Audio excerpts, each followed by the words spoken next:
Assalamualaikum warahmatullahi wabarakatuh. Bismillahirrahmanirrahim.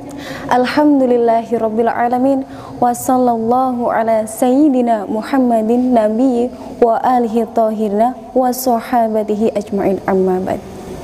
Pertama-tama marilah kita ucapkan puja-puji syukur terhadap kehadirat Allah Subhanahu wa taala yang telah memberikan kita nikmat hidayat serta i'anahnya sehingga kita masih bisa merasakan nikmat berupa sehat wal afiat.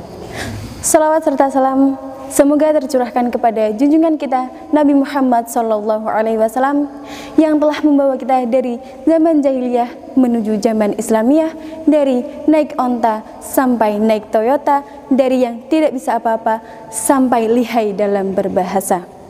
Muslimin, muslimat, rahimakumullah. Telah kita ketahui bahwasanya di bumi ini, di negeri ini, di Indonesia kita ini, Allah Subhanahu wa taala tengah menurunkan ujian, cobaan, yaitu apa? Berupa wabah, berupa penyakit. Tak lain, tak asing adalah virus corona. Yang mana virus ini menguji daripada perekonomian kita, menguji daripada interaksi sosial kita, dan sangat menguji daripada kesabaran kita.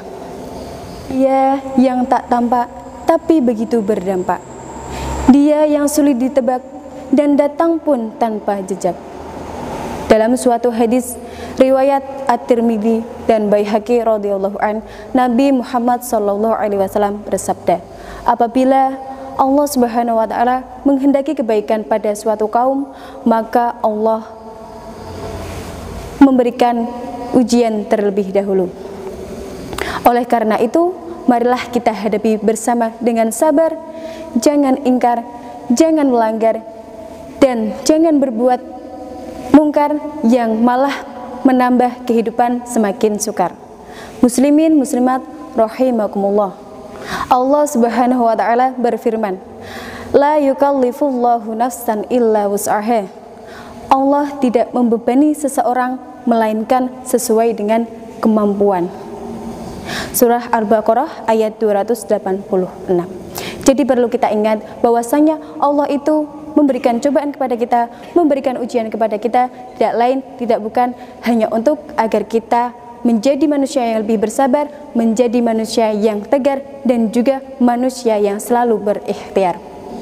Suatu permasalahan pasti ada pencegahan, suatu persoalan pasti ada jawaban, dan apalagi suatu penyakit pasti ada pengobatan. Tapi kita tahu bahwasanya ada satu istilah mengatakan bahwasanya mencegah lebih baik daripada mengobati.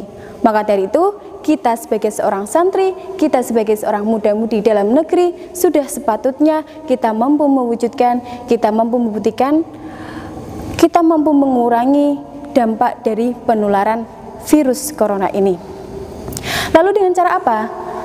Yang pertama, kita harus berhusnudzon kepada Allah Subhanahu wa taala, bahwasanya Allah menurunkan ujian ini, menurunkan cobaan ini agar kita manusia bisa menjadi manusia yang lebih baik. Yang kedua, kita manusia harus tetap berikhtiar. Lalu ikhtiar kita sebagai seorang santri, sebagai seorang muda-mudi dalam negeri, apa yang harus kita lakukan?